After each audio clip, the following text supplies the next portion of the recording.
Hello दोस्तों, welcome to ICM channel. आज हमसे डिस्कस करने वाले हैं दो टॉपिक के बारे में, यानी कि पहला आपका है इंडेक्स और दूसरा है आपका स्टॉक। तो इस वीडियो को जरूर से अंत तक देखना, लेकिन उससे पहले आप इस चैनल को सब्सक्राइब कर सकते हो और इस वीडियो को लाइक करना यदि आपको ये वीडियो पसंद आए। तो चलो फिर डिस्कस करते हैं पहले मार्केट के बारे में। अब देखो, जो मार्केट का जो आज का आपको हाल है ना, वो है 100 पॉइंट का यहाँ पे गेन। लेकिन देखो, मैं बिना टाइम वेस्ट किए एक चीज़ बता दूँ कि मार्केट में अभी भी ये मार्केट वोलेटाइल है, यानी कि बहुत ज़्यादा यहाँ पे आपका प्रेशर बनते हुए दिखाई दे सकता है। यानी कि नहीं तो यहाँ पे गेन होगा, नहीं तो यहाँ पे आपका गिरावट होगा।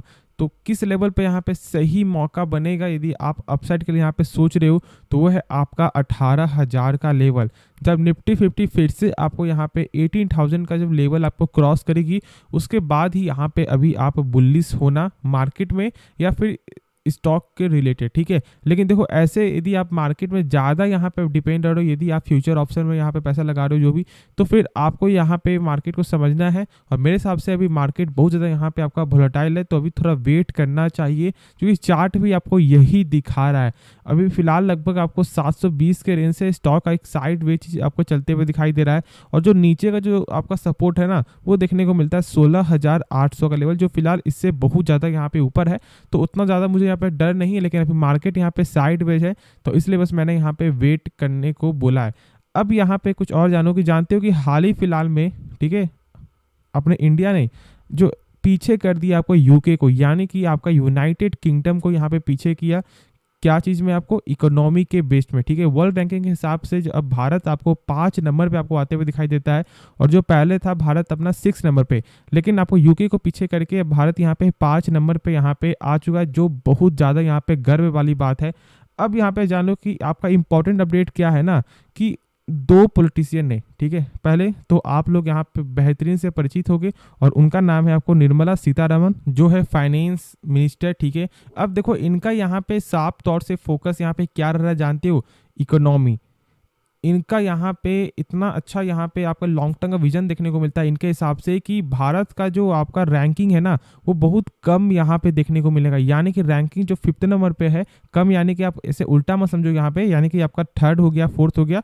तो इस तरह का इनको यहाँ पे रैंक देखने को मिल रहा है। इनका यहाँ पे एक स्पीच में भी यहाँ पे बयान आ रहा था, और साथ साथ यहाँ पे पीयूष गोयल, ठीक है, जो चार्टेड अकाउंटेंट भी है और साथ साथ आपको पॉलिटिशियन भी है, उनका भी आपको यही मानना है कि यहाँ पे 3rd रैंक में लगभग 2027 से लेकर 2028 के बीच में 3rd रैंक तक आपको देखने को मिल जाएगा। यानी कि भारत का जो जीडीपी का ग्रोथ है, वो कितना ज़्यादा यहाँ पे आपको आगे बढ़ते हुए दिखाई देगा। तो ये एक आपका अनुमान ही सही, लेकिन जो जो यहाँ पे फिलहाल अभी आपको अनुमान है ना, वो धीरे धीरे आपको जो सही भी होते हुए दिखाई दे रहा है।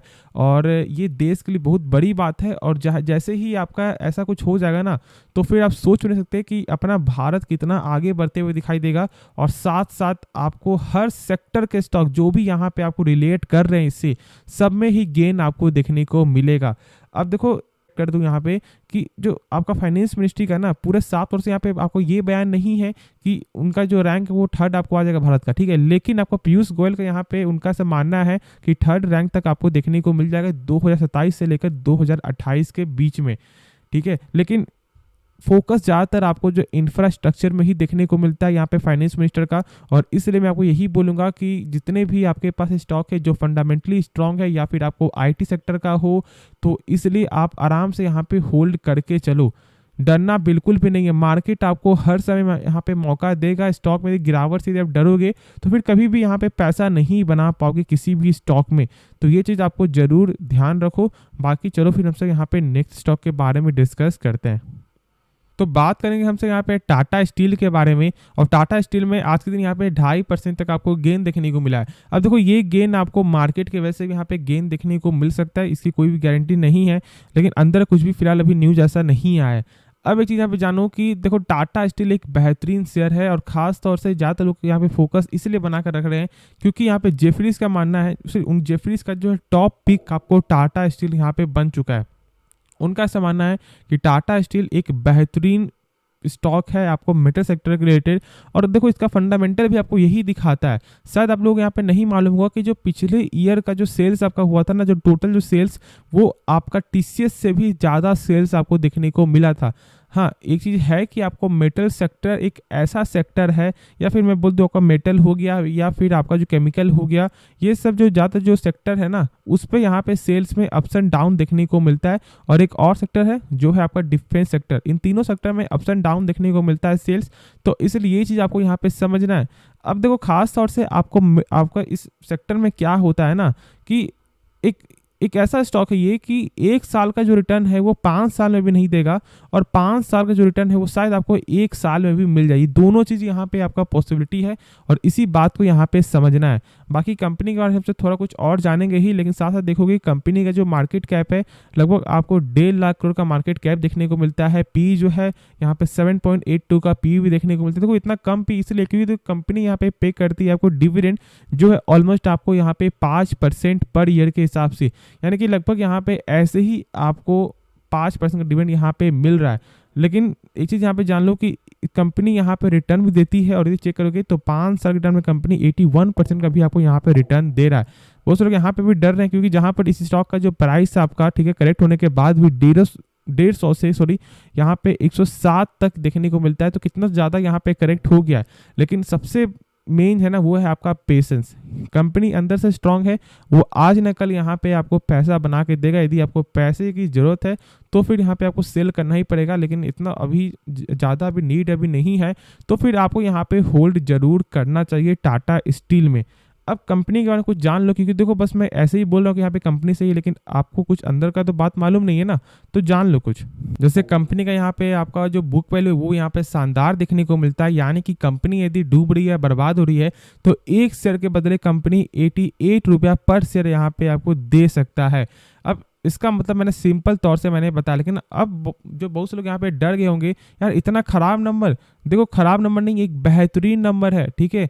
और मैंने आपको अपने वीडियो में हर वीडियो मैंने आपको दिखाया हुआ है कि किस तरह का कंपनी का बुक वैल्यू आपको रहता है। किसी में यहाँ पे रहता है 10%, तो किसी में आपको रहता है 5% से भी कम रहता है ना। तो यही चीज़ यहाँ पे गौर करो कि यहाँ पे कितना बेस्ट नंबर आपको देखने को मिलता है। मार्केट प्राइस के हिसाब से यहाँ पे चेक करना चाहिए, और 107 फिलहाल अभी मार्केट प्राइस है, और यहाँ पे 88 का बुक वैल्यू है, तो बहुत शानदार यहाँ पे कंपनी का बुक वैल्यू भी है। अब देखो कंपनी का आगे चेक करो कि यहाँ पे आरओसी यानी कि रिटर्न ऑन कैपिटल एम्प्लॉयड। अब इसका मतलब ये होता है कि कंपनी जब अपने ऊपर 100 रुपया लगा रहा है, तो यही 100 रुपया 1 साल बाद जो है कंपनी का बढ़ रहा है या फिर घट रहा है, तो यहाँ पे बढ़ते हुए दिखाई दे रहा है, जो है आपका 31.5% का ग्रोथ के हिसाब से, यानी कि कंपनी का वही 100 रुपया हो जाता है 131 रुपया 50 पैसा।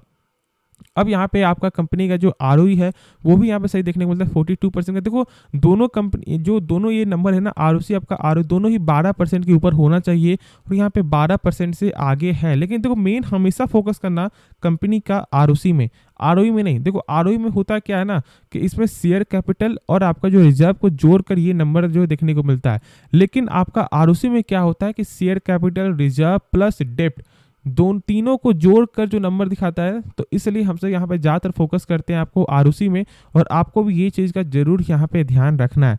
अब आगे देखोगे सेल्स में, देखो सेल्स में यहाँ पे अप्स एंड डाउन देखने को मिलता है, और मैंने यहाँ पे पहले ही आपको बताया क्योंकि ये एक ऐसा सेक्टर ही है जहाँ पे इस तरह का आपको जो अप्स एंड डाउन देखने को मिलेगा ही मिलेगा। लेकिन ईयर ऑन ईयर के बेसिस से देखोगे तो फिलहाल यहाँ पे आपको बीट कर चुका है ये इस ईयर के हिसाब से, और अभी तो फिलहाल एक क्वार्टर यहाँ पे बाकी भी है, यानी कि Q4 का नंबर जब आपको आएगा तो यहाँ पे एक अच्छा खासा आपको जो है ग्रोथ भी देखने को मिल रहा है। और साथ साथ यहाँ जो कंपनी की जो टोटल एसेट है उसमें भी यहाँ पे लगातार गेन हो रहा है। अब कंपनी का जो कैश फ्लो यानी कि कंपनी जो भी सामान बेच रही है ना उसका भी पैसा यहाँ पे रिटर्न मिलते हुए दिखाई दे रहा है। अब यहाँ पे चेक कैसे करेंगे, इस नंबर को देखना है कितना यहाँ पे 44,000 करोड़, इस नंबर से कम होना चाहिए टोटल प्रॉफिट। तो यदि हमसे यहाँ पे चेक करें तो देखने को मिलता है आपका 41,000, यानी कि कंपनी का यहाँ पे कैश फ्लो आपका पॉजिटिव है, क्योंकि यहाँ पे 44,000 से कम नंबर देखने को मिल रहा है। और ऐसे ही यहाँ पे सिंपल लॉजिक के हिसाब से चेक कर सकते हो। अब बाकी जो दो चीज़ और है, यानी कि आपका कैश फ्रॉम ऑपरेटिंग एक्टिविटी, ये मैंने अभी बताया, ठीक है। अब जो सेकंड यानी कि इन्वेस्टिंग और फाइनेंसिंग, इसका मतलब ये होता है कि जहाँ पे कंपनी ने इन्वेस्ट किया हुआ है क्या उससे कुछ पैसा आ रहा है, जहाँ पे फाइनेंस है क्या उससे कुछ पैसा आ रहा है, तो वहाँ से यहाँ पे निगेटिव देखने को मिलता है। और ये कोई आजकल की बात नहीं है, क्योंकि अभी देख रहे हो कि अभी हम लोग खुद ही जहाँ पे पैसा लगाए हुए ना वहाँ से भी लॉस ही देखने को मिल रहा है। तो इसी तरह का यहाँ पे समझना, लेकिन मेन देखो कंपनी का कैसा यहाँ पे सेल्स है, और ये जो सामान बिक रहा है क्या उसका पैसा रिटर्न मिल रहा है नहीं मिल रहा है, तो उसमें यहाँ पे मिलते हुए दिखाई दे रहा है। तो आराम से यहाँ पे आपको होल्ड करके चलना है। अब देखो यहाँ पे टेक्निकल वैसे क्या बाई करें, नहीं अभी वेट करो, क्योंकि जब तक इसका लेवल आपको 113 के ऊपर नहीं जाता है तब तक यहाँ पे वेट ही करना सबसे अच्छा उपाय होगा टेक्निकल वाइज से। बाकी आगे आपकी मर्जी है, और उसके बाद यहाँ पे आप बाई कर सकते हो, लेकिन खुद से एक बार जरूर से सोचना समझना, उसके बाद ही कोई फैसला लेना। तो होप ये वीडियो पसंद आएगा। बाकी इस वीडियो में यदि आपको कुछ भी सीखने को मिला जरूर से इस चैनल को आप सब्सक्राइब कर सकते हो, और इस वीडियो को लाइक करना यदि आपको ये वीडियो पसंद आए। तो मिलते हैं नेक्स्ट वीडियो में, तो तब तक के लिए धन्यवाद।